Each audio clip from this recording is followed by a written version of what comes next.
Okay, so today we're going to talk about the basic fundamentals of owning a rotary powered car.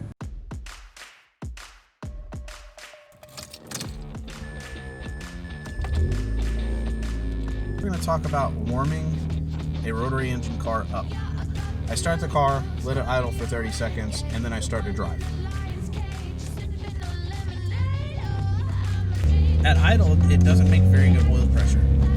So you put more wear on the bearings by not driving the car until it's warmed up.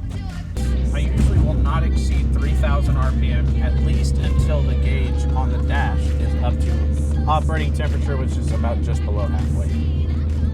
When it comes to operating temperature in a rotary powered car, especially the Rx8, the gauge in the car is a dummy gauge. It literally does nothing aside from tell you, hey, we're at operating temperature now. You can go balls to the wall if you really feel like it. So as you can see right now, my car is at operating temperature as indicated on the gauge, but I have an aftermarket coolant temp gauge right here that actually tells me the actual temp of the coolant. So this hasn't moved yet, and that's because the thermostat hasn't even opened up yet, even though the car already says it's at operating temperature.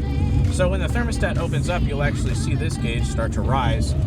By the time the gauge on the dash actually gets to operating temperature, it's only at about 155 degrees, which is actually really cool still to be very hard on the car.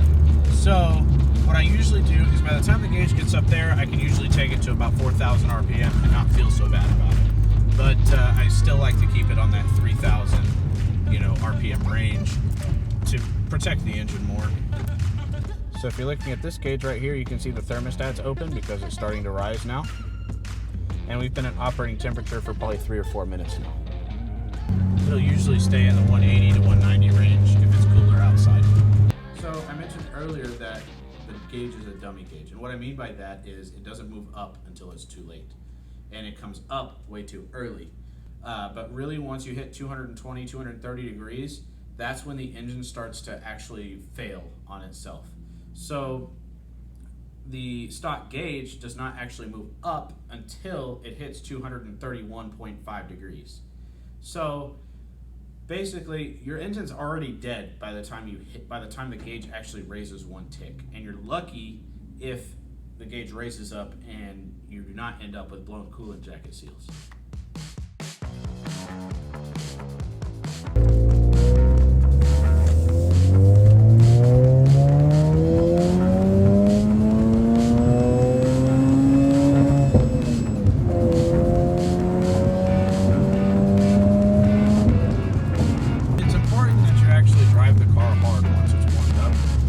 Once or twice a day, or depending on how many miles you put on it. So if you only drive it 5 miles a day, obviously that's not going to be very possible for you, but as long as you do it every once in a while to clear the carbon out of the engine, you'll be fine.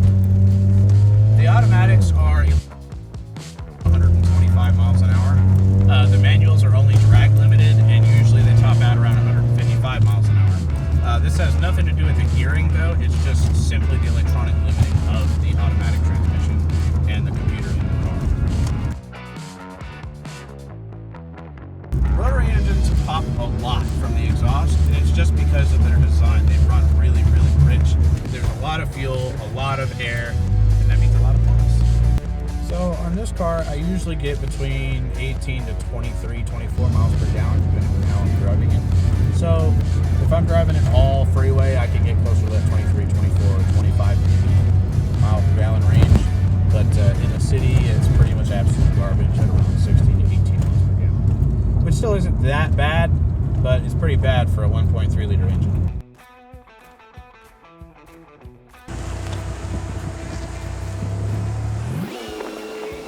People ask me, hey Darren, how can I know if my Rx8 has low compression? It's simple. Really and truly, the Rx8 needs a compression test to be able to tell, because you could have an 04 with a really slow starter, and that could be the main reason that you're having hard hot starts, versus if you have a car like mine, which actually has low compression with no hot start problems. So I'll demonstrate that real quick.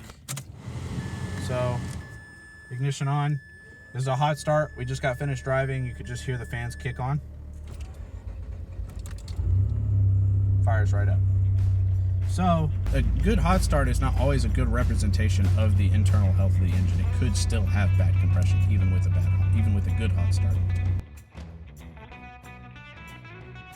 Okay, so also knowing about the right oil to use and the right premix to use is also important when owning a rotary engine. So let's talk about the weather. So whenever it's hot outside, the oil gets a lot thinner because the engine gets a lot hotter.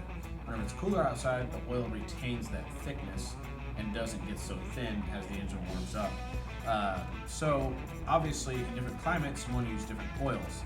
So anything above 70 degrees Fahrenheit, I usually recommend non-synthetic 20W50 oil, though modern synthetic oils are also a good option even if you're one of those people that's like, no, I use synthetic in rotary engine.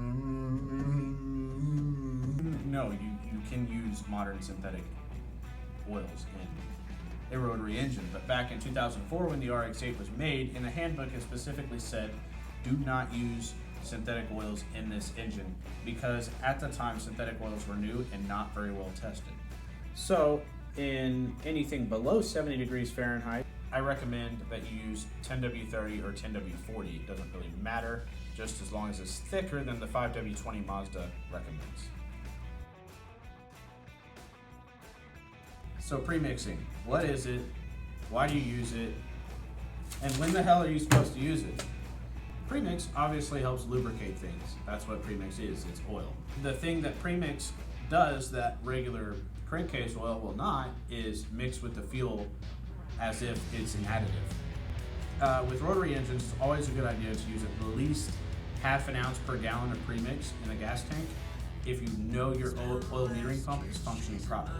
And what the oil metering pump does is it injects oil into the rotor housing so that whenever the engine's running, it's getting lubrication to all the seals. So what premix does basically is adds to the lubrication that is getting injected into the rotor housing to help lubricate the seals even further. Because Mazda's base map on at least in the Rx8, the computer, it never even hits 100% duty cycle on the 1P. So basically the two-stroke oil will actually help lubricate the engine and keep the engine running longer than if you were never using premix in the first place. The O&P has a duty cycle based on the load and the RPM in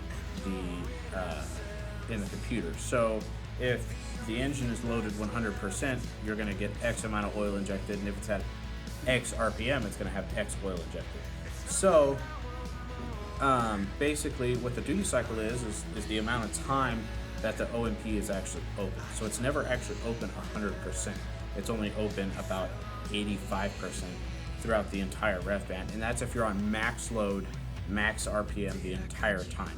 If you're cruising, there's a lot less load and a lot less RPM, so guess what? A lot less oil gets injected. So the two-stroke oil helps negate the effect of you getting less oil to all of your seals. You're going to want to use at least 0.5 ounce per gallon or 1 ounce per gallon. Basically, 1 ounce per gallon on street use negates the reason to have an O&P. So if your O&P is not functioning at all, you will still get about the same amount of oil injected as if you did have an O&P. You know, I've heard some people say that you can run a rotary engine without an O&P, or that, you know, some people will delete the O&P and substitute with some kind of premix. What's that all about? So basically in race cars, the O&P really doesn't do a whole lot because it's pretty much always at max duty cycle all the time. So you can remove the O&P and block it off and then just use straight premix in the fuel tank so that you never have to worry about whether your O&P is working or not. You just are using straight premix in the gas tank. Is that something that you would recommend for just a street-driven car? Absolutely not. No, I recommend you keep the O&P and use 1 ounce per gallon because in that case, if the O&P fails, you're falling back on the premix and it will still keep your engine lubricated. I mentioned earlier, whenever we were actually in my car, that a hot start is not always a good representation of the engine's actual health. And what I mean by that is Mazda's specifications are anywhere between 120 to 90 psi. Generally, very few engines are over 120 psi brand new, so 120 psi tends to be their spec.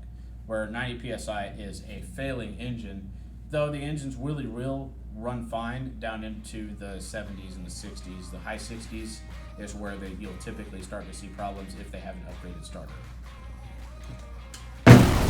Boost.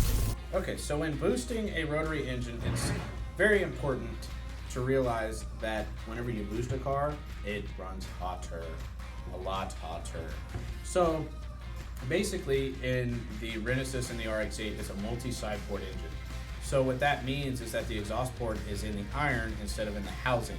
So the exhaust actually has to say, okay, let me make a left turn, let me make a right turn, and then it comes out. Whereas in a peripheral exhaust engine, like the older 13Bs and the Rx7s, the exhaust port was in the housing, so it could flow just straight out of the engine. It didn't have any kind of restriction, really. So what that meant was that the engine would run cooler, and especially under boost. The Rx8 doesn't have that luxury, though. So you have to keep the engine really, really cool to be able to shove pretty much any kind of boost into an Rx8 engine, because the exhaust ports are so restrictive. So, I've been thinking about turboing my Rx8, but I'm not sure, how much boost I can put into it before it blows up, like everyone says. So basically, the world record holder, I think, is at 18 psi, and he's making 423 wheel horsepower.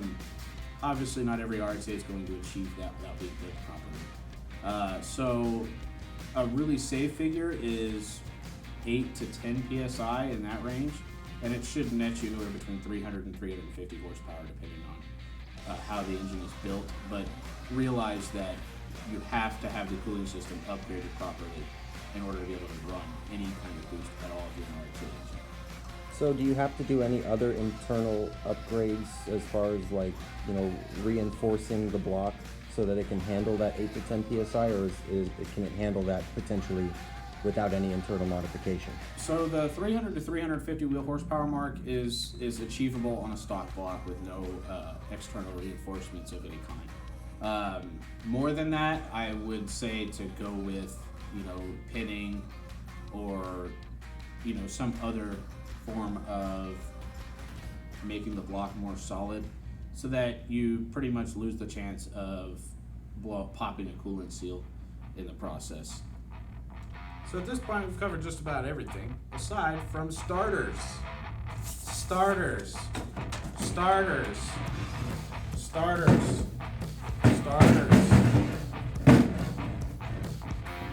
That's the one thing you hear on every Rx8 video on the internet. Hey, my car doesn't start hot. What do I do? Upgrade the starter, dipshit. That's what you can do. No. So there is a very clear way to know what starter you have, and that is to check the cranking RPM. Anything below 200 RPM is garbage. Just upgrade it. 250 to 300 RPM is generally where the most of the newer starters are at.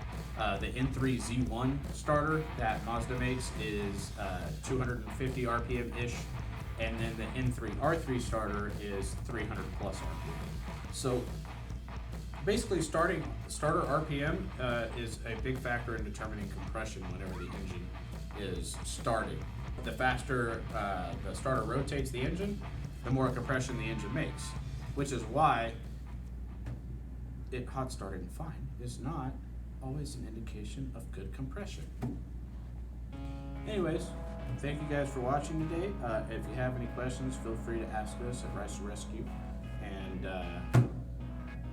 check out our Facebook, our Instagram, and our TikTok, right? Yep. Yeah. That's it.